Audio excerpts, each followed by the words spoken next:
Ito, naniniwala ka ba sa destiny? Yes, totally, yes. Naniniwala ako talaga na merong isang taong nakalaan para sa'yo.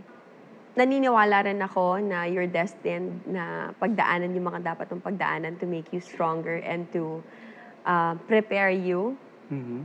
for your destiny. Prepare you for the one na karapat-dapat para sa'yo. Ang sinasabi mo ngayon nun, parang totally negates the idea na merong the one that got away. Oh. Naniniwala ka ba sa the one that got away? Alam mo, I've always believed that, na merong the one that got away. But now that I'm getting older, and hopefully wiser, naisip ko, everything that's meant for you will not pass you by.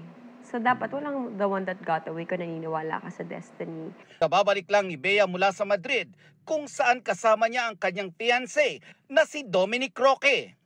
Bakasyon lang daw ito at walang kinalaman sa kanilang plano na pagpapakasal. Wala pang solid na plans.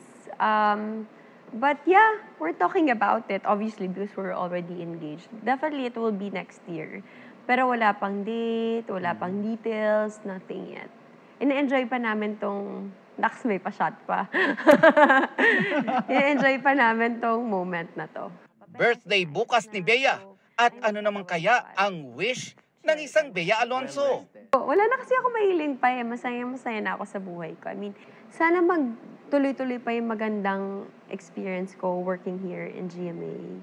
And in terms of like personal life naman, sana magawa namin ni Dom yung plano namin gawin in terms of having a family soon.